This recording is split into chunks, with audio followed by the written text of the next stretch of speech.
Cătălin Moise a deschis cutia Pandorei. A vorbit în 2 videouri despre liberul arbitru. În primul video urmărește cartea lui Robert Sapolsky pentru a argumenta că nu avem liber arbitru.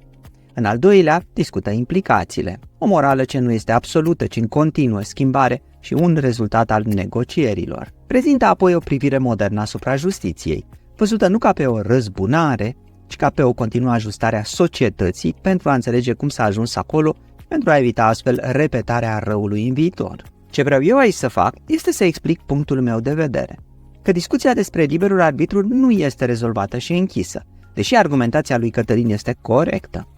Asta pentru că, pe mine, mă interesează un aspect al liberului arbitru care este puțin discutat și greu de demonstrat: încălcarea legilor fizicii. Numesc asta varianta tare a liberului arbitru. Maestre Banda.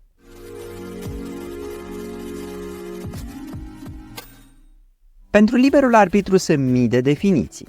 Uite ce zice Dex. Liber arbitru, capacitatea unei persoane de a se detașa de orice constrângere interioară și de a alege un curs al acțiunii din mai multe variante posibile. Constrângerea interioară poate fi un semnal cauzal al neuronilor. Mănâncă, că ți-e foame.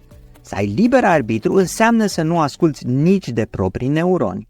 Și uite ce zice ChatGPT când îi cer cea mai des întâlnită definiție. Cea mai comună definiție a liberului arbitru este capacitatea indivizilor de a face alegeri care nu sunt determinate de cauze anterioare sau de intervenție divină. Adică alegerea liberă nu este determinată de cauze precedente și deci nu poate fi prezisă oricât ai ști tu cauzele alea.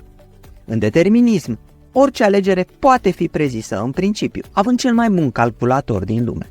Deci, în determinism, nu ar exista liber arbitru după această definiție. Iar Britanica spune așa: liberul arbitru, presupusa putere sau capacitatea oamenilor de a lua decizii sau de a efectua acțiuni independent de orice eveniment sau stare anterioară a Universului. Adică alegerea nu depinde de starea Universului, în sensul că starea Universului nu o determină. Și ce e starea Universului? Colecția de legi fizice. Deci nu legile fizice determină alegerea liberă. Pe mine mă interesează în special acea formă a liberului arbitru care rezonează cel mai puternic în societate.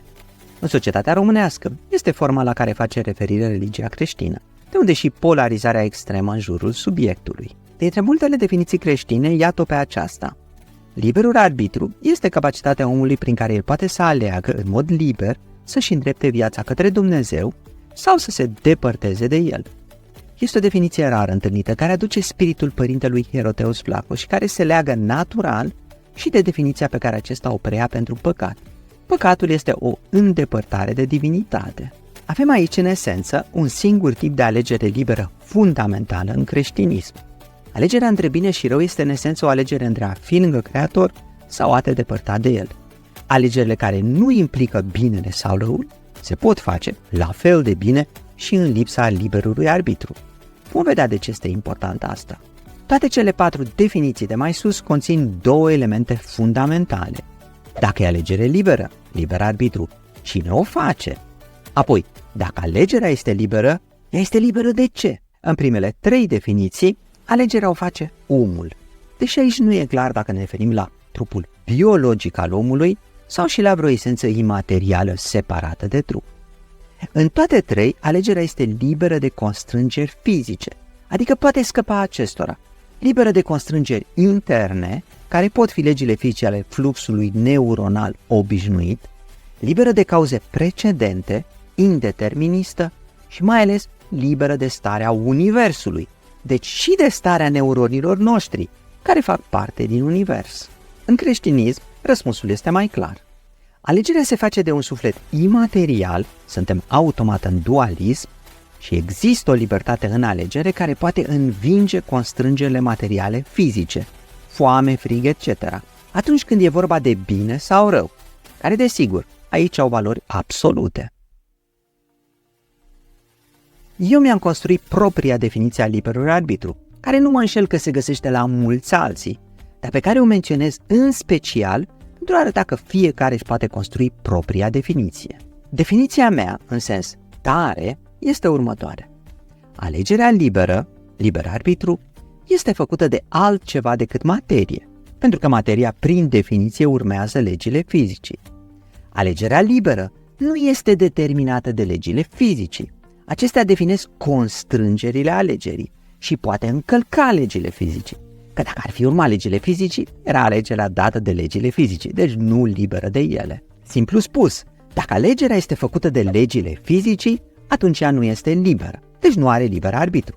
Pentru ca ceva să aibă liber arbitru, trebuie ca alegerea să nu fie făcută de legile fizice. Acel ceva care alege va fi, prin definiție, imaterial. Știu că mi se va reproșa că definiția este tare, dar asta este și intenția mea. Ea se potrivește cu definițiile de mai sus și, cel mai important, cred că se potrivește perfect creștinismului. În societatea noastră, ce provoacă cel mai mult indignare când spui că nu există liber arbitru? Faptul că reduci toate alegerile la un șir de procese fizice. Creștinismul nu poate accepta așa ceva. Asta trebuie și demonstrat dacă vrei să arăți unui creștin că nu există liber arbitru, că toate alegerile lui sunt rezultate ale proceselor fizice. Iar asta este foarte greu de demonstrat, aproape imposibil. Ăsta este punctul pe care îl fac în acest video. Hai să construim împreună această definiție tare a liberului arbitru, pornind de la ceea ce majoritatea oamenilor spun că nu are liber arbitru. Un termostat, de exemplu. El face o alegere automată, crește sau scade temperatura, bazată pe un sistem fizic clasic, un algoritm pur determinist. Nimeni nu va spune că acest termostat are liber arbitru. Alegerea e făcută de materie și nu încalcă legile fizicii. Termostatul ascultă de legile fizicii. E un ascultător foarte supus. Ce deducem de aici? Că un sistem determinist în care starea inițială determină starea finală, cum sunt sistemele fizice clasice, nu poate avea liber arbitru, în sensul obișnuit al cuvântului. Pentru că sistemul face o alegere determinată complet de legile fizice. Definiția liberului arbitru trebuie să fie în așa fel încât să excludă aceste sisteme deterministe. Să luăm acum mașina autonomă inteligentă de la Tesla, care, deși face alegeri continuu, nimeni nu va spune că alegerile sunt libere, adică să spună că mașina ar avea liber arbitru. Mașina urmează un algoritm clasic, care, atenție, acum poate să nu fie determinist, pentru că programatorul poate introduce decizii aleatoare dacă vrea, de exemplu atunci când nu e o diferență semnificativă între o alegere și alta. Alegerea este făcută de materie, atomii mașinii, și nu încalcă legile fizicii, chiar dacă are elemente aleatorii, prezente în software și în fizică, desigur. Clar, majoritatea vor spune că mașina autonomă nu are liber arbitru. Eu fac și mai tare această afirmație, pentru că în natură avem și sisteme fizice fundamental nedeterministe, așa cum este mecanica cuantică. Aici, chiar dacă știm starea inițială, nu putem prezice starea finală, pentru că pe drum poate interveni un proces de colaps cuantic. Rezultatul este imprevizibil. Tot ceea ce este previzibil este distribuția statistică a rezultatelor. Un exemplu este dezintegrarea unui atom de uraniu. Îl pui într-un loc și știi starea lui inițială. Apoi aștepți. El se poate dezintegra mai devreme sau mai târziu, complet aleatoriu. Deși există o statistică clasică ce spune că se va dezintegra probabil mai devreme decât mai târziu. Distribuție exponențială. Vom spune atunci că atomul are liber arbitru, că el a ales când să se dezintegreze? Desigur că nu, în interpretarea comună a liberului arbitru. Atomul s-a dezintegrat pentru că a urmat legile fizicii cuantice, iar acestea sunt acum nedeterministe. Nu se știe când, se știe doar rezultatul statistic. Vă prindeți unde vreau să ajung. Nu putem spune despre ceva care urmează legile matematice ale fizicii că are liber arbitru. Un măr nu cade că vrea, el urmează legea lui Newton. O particulă nu se dezintegrează că vrea, ea urmează legea matematică a modelului standard al particulelor elementare. De aici esența definiției tari pe care o consider aici. Ceva are liber arbitru dacă nu se mai supune legilor fizice, care, să nu uităm, se întind în orice colțișor al universului, dar și al creierului nostru. Se crede că sunt universale. Ceva are liber arbitru dacă, în pofida legilor fizice, din cosmos sau din creier, el face o altă alegere, încălcându-le astfel. În liberul arbitru avem următoarea întrebare fundamentală. Dar cine face alegerea liberă? Dacă spunem că un atom face alegerea sau un măr face alegerea, avem o problemă. Nu există așa ceva. Atomul sau mărul sunt o convenție de denumire pentru a simplifica un proces. În realitate, atomul este o manifestare locală a unor câmpuri cuantice care se întind în tot universul. Câmpul Dirac al electronilor, câmpul fotonilor descris de electrodinamica cuantică și așa mai departe. În fizică este imposibil de definit cine face o alegere, pentru că nu există un sistem complet izolat în univers. Nu există individualități. Fiecare porțiune din univers este o manifestare a unui întreg definit, cel puțin astăzi, de câmpuri cuantice descrise matematic, care se întinde la un capăt la celălalt al universului. Vezi paradoxul IPR. Desigur, am putea scăpa aici cu ideea că universul este cel care face alegerea. Dar dacă un singur univers face alegerea pentru totul, ce semnificație mai are liberul arbitru, că cine interesează dacă ceva sau altceva din univers are liber arbitru? În plus, nu vreau să alune pe această pantă ce duce inevitabil la panteism. În cultura noastră ne interesează în mod special dacă omul are liber arbitru. Dacă privim însă omul doar sub forma trupului său, materialism, sfârșim cu aceeași dilemă ca cea pentru atom. La fel ca atomul, trupul sau creierul omului nu este în materialism decât o manifestare locală a câmpurilor cuantice care se întind în tot universul. Trupul, creierul atomului, nu poate fi cel ce face alegerea în materialism, ci ar fi universul întreg cel care face alegerea pentru el. Iarăși, nu această formă de liber arbitru ne interesează pe noi. Pentru om sunt două variante în această formă tare a liberului arbitru pe care o adopt eu aici. Prima, omul este un automat care urmează cu rigurozitate legile fizicii în creierul său, așa cum mașina autonomă urmărește legile software-ului său. Omul nu face alegeri libere în această formă materialistă. El urmează liniile de cod ale ecuațiilor modelului standard al particulelor scrise pentru tot universul, inclusiv în creierul său. Acesta este în esență fizicalismul, materialismul. S-ar putea argumenta că încă nu știm ce este colapsul cuantic, că el este provocat de o caracteristică ce nu intră în legile fizicii, nu de legile fizice însele. Acest ce nu intră în fizică ar fi, de exemplu, conștiința, ce ar avea o caracteristică adițională legilor fizicii. Conștiința ar avea atunci și o caracteristică imaterială.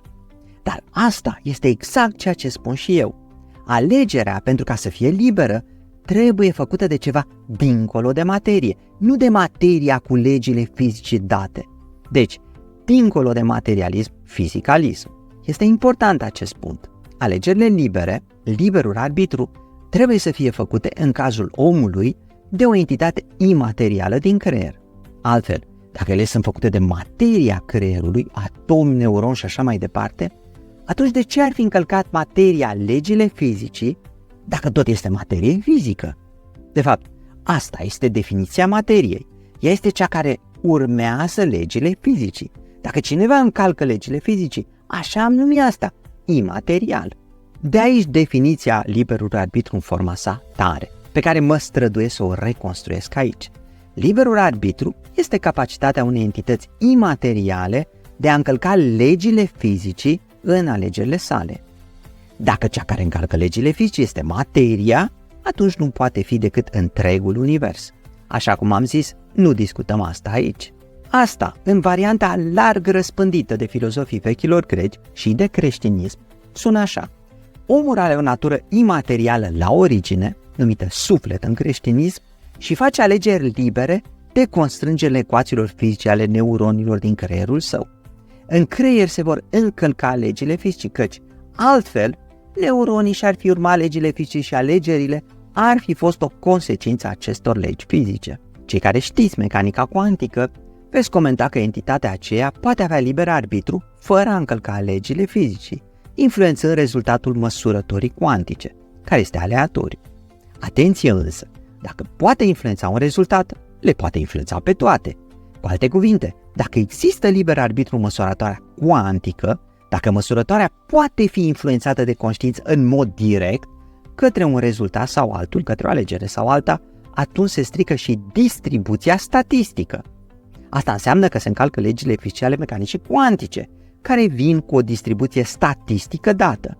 Și iar ajungem la încălcarea legilor fizice atunci când ai liber arbitru. Vă mărturisesc că și pe mine m-a bântuit ideea de a face acest experiment la doctorat, dar nu am avut senzorii necesari pentru a detecta foton cu foton. Pe internet există unii care spun că au reușit să influențeze cu gândul lor, fără intervenție directă în experiment, rezultatul măsurătorii cuantice. Toți pe care i-am citit eu care pretindeau asta erau impostori. Dacă însă se va dovedi că se poate, asta ar fi o dovadă a liberului arbitru, pentru că se încalcă legile statistice ale mecanicii cuantice. Până acum, nici urmă de așa ceva. Bun, acum că avem definiția, vedem cum validăm liberul arbitru. Trebuie să arătăm că undeva, în creier sau unde vreți voi, alegerile încalcă legile fizicii. Asta, trebuie să recunoașteți, este foarte greu de demonstrat. Ca să invalidăm liberul arbitru, este și mai greu. Trebuie să arătăm că legile fizicii nu se încalcă pe niciunde acolo unde se face alegerea. În cazul omului, niciunde în creier. Cum putem noi căuta asta și dovedi așa ceva, când sunt aproape 100 de miliarde de neuroni în creier? Dacă ne referim la om, este greu în primul rând, pentru că omul este, cel puțin într-o mare parte, o ființă biologică. Nu e de mirare că omul se supune în mare parte legilor fizice și constrângerilor biologice. Dacă e foame, mănâncă. Dacă îi vine o muscă către ochi, închide automat ochiul, fără ca măcar să fie conștient de asta. Dacă este frig, își ia o haină. Într-o proporție de peste 99%, ne comportăm automat, fără să ne gândim, fără să facem alegeri conștiente. Iar când sunt conștiente, dăm adesea urmare impulsurilor noastre primare, naturale, biologice. Cu asta sunt de acord și teologii și călugării. Faptul că peste 99% din viața noastră este formată din automatisme, nu înseamnă că nu avem fundamental liber arbitru. Cu asta este toată lumea de acord. Constrângerea foamei este extrem de mare. Cu toate acestea, călugării țin postul. Pentru că există o zonă de liber arbitru în conștiință, spun ei, chiar și în prezența constrângerilor fizice. Desigur, faptul că un călugăr ține post negru când foamea este mare, nu înseamnă nici că avem liber arbitru. Poate că face automat și crede că alegerea este liberă. Pur și simplu, nu putem spune din aceste exemple dacă există sau nu liber arbitru. Uite o alegere, să vă puneți sau nu panouri solare, pentru că pe termen lung puteți câștiga. Dacă vă hotărâți să vă puneți panouri solare, vă recomand firma EcoSolaris. EcoSolaris este un producător ce oferă panouri fotovoltaice de ultimă generație cu o tradiție de peste 18 ani în acest sector. Profesionalismul și experiența echipei asigură o instalare rapidă și sigură și, în felul acesta, îți transform locuința sau afacerea într-o centrală energetică autonomă. Vizitează acum site-ul ecosolaris.ro pentru mai multe informații și, dacă vrei să cumperi de acolo, folosește codul PRESURă15 pentru a beneficia de 15% reducere la achiziția și instalarea sistemelor fotovoltaice. Dacă tot faci o alegere, alege EcoSolaris pentru a transforma lumina soarelui în economii reale la factura ta de electricitate. Întrebarea se pune: se poate demonstra că nu avem liber arbitru, în sensul tare al definiției? Pentru asta, ar trebui să arătăm cum creierul nostru urmărește întotdeauna doar legile fizice ale atomilor din creier. Libet, de exemplu, face apel la senzația subiectivă și cauzalitate. Spune el, în definiția obișnuită a liberului arbitru, ne așteptăm ca alegerea să fie făcută de cel care are senzația subiectivă și efectul să apară după aceea. Cauzalitate. El lasă un subiect să apese pe un buton când vrea el și să spună când a făcut alegerea. Părerea comună este că această alegere implică alegerea liberă, pentru că, fără alegerea lui, butonul nu ar fi fost apăsat. Libet spune: stai, eu îți voi demonstra că alegerea este făcută de legile fizice. Atunci nu ar fi o alegere liberă, deci ar infirma liberul arbitru, cel puțin în acest caz. Cum face asta Libet? În timpul experimentului, Libet le monitorizează subiecților semnale electrice ale creierului cu o cască de encefalografie. În același timp, într-o variantă adaptată, îi lasă pe subiect să privească o roată în mișcare, pe care sunt cifre. Privind ce cifră este pe roată când subiecții fac alegerea, aceștia trebuie să raporteze apoi această cifră, deci momentul deciziei, cu o precizie de fracțiuni de secundă. Ce găsește Libet? El descoperă însemnalele electrice ale creierului cu 300 de milisecunde înainte ca subiectul să fi decis dacă apasă sau nu pe buton, apar deja semnale care indică alegerea făcută. Acestea sunt pentru Libet o dovadă că decizia a fost luată în creier cu 300 de milisecunde înainte ca subiectul să fie conștient de ea. În felul ăsta, dacă ar exista liber arbitru, consecința, semnalele electrice, ar precede cauza, alegerea conștientă. Cum asta nu se poate întâmpla, nu avem liber arbitru, spune Libet. Sau, mai simplu, decizia ar fi fost luată de un proces fizic al neuronelor din creier, măsurat de liber în semnalele electrice, iar conștiința nu face decât să-și aroge alegerea peste 300 de milisecunde, după ce deja a fost făcută de niște neuroni din creier. Nu există liber arbitru pentru că alegerea este făcută de sistemul fizic al neuronilor, nu de ceva imaterial care ar încălca astfel legea fizică a cauzalității. Este însă asta o dovadă definitivă a lipsei de liber arbitru?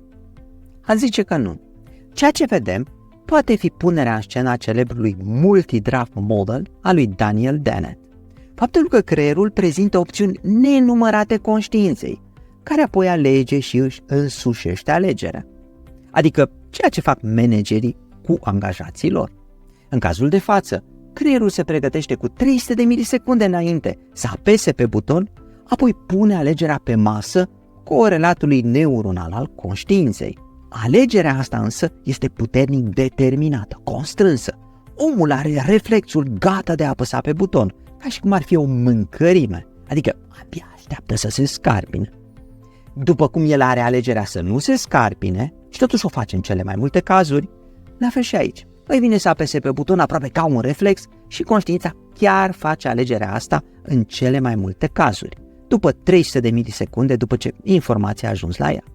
Cazurile în care nu o face sunt atât de rare că ele nu se văd în zgomotul semnalului electric, care este mediat oricum pe mai multe măsurători. Simplu spus, omul face ce face pentru că alegerea este puternic determinată, puternic constrânsă, preferând să aleagă în sensul cel mai ușor, cel mai plăcut, pentru că asta elimină tensiunile.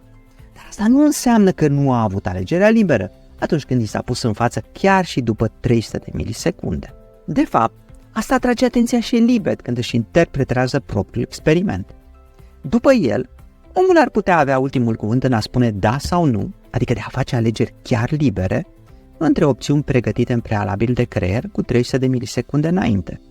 Dacă creierul e deja pregătit să o facă, de cele mai multe ori conștiința, care poate avea și ceva imaterial, va fi de acord cu alegerea și o va însuși. Asta înseamnă că experimentul lui Libet nu demonstrează cu certitudine că nu avem liber arbitru.